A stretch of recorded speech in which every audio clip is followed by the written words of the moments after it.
સમગ્ર મામલામાં ખેડાના રાકુર મંદિરમાં આરતી કરવાના નવા નિયમ પર મંદિરના મેનેજર જગદીશ દવે પણ આપી છે પ્રતિક્રિયા। તેમણે કહ્યું કે આ સમગ્ર વિવાદ ખોટી રીતે ઊભો કરવામાં આવ્યો છે।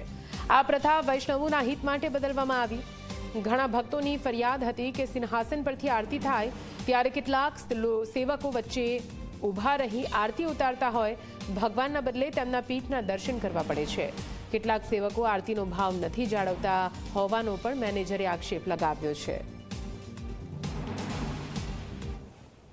જ્યારે જ્યારે કંઈક પ્રશ્ન બને છે ત્યારે મંદિર કમિટી અને સેવકો બધા વૈષ્ણવોની સુવિધા માટે જ વ્યવસ્થા કરતા હોય છે અને પણ એને ટ્વિસ્ટ કરીને એના સગાવાદને પોષવા માટે, અમુક માણસોને પોષવા માટે અને મંદિરના વ્યવસ્થાને ટ્વિસ્ટ કરી અને અલગ અલગ ફેરવવામાં આવે છે।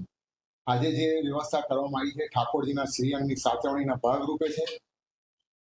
શ્રીઅંગના સાચવણીના ભાગરૂપે આરતી દૂરથી એટલે કે નીચે ઉતરીને સન્મુખ ઉતારવાની એની જોગવાઈ સ્કીમો પણ કરવામાં આવેલી છે કે સન્મુખથી આરતી કરવાની છે। એટલે જે વારાદારી છે આરતી તો જે સમય થાય છે એ સમય થઈ છે, ઠાકોરજીને એનો પરિશ્રમ ના પડે। અને પુષ્ટિ સંપ્રદાયમાં પણ 3.5 આટાની આરતી છે। મને ખબર છે ત્યાં સુધી ઠાકોરભાઈ સંચાવાળા તરીકે ઓળખાતા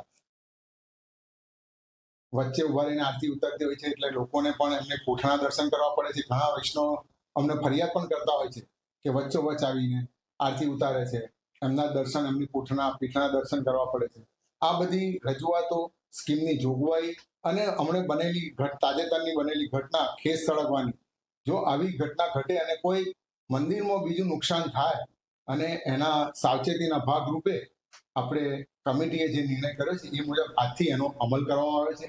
હજુ પણ વૈષ્ણવની સુવિધા વધે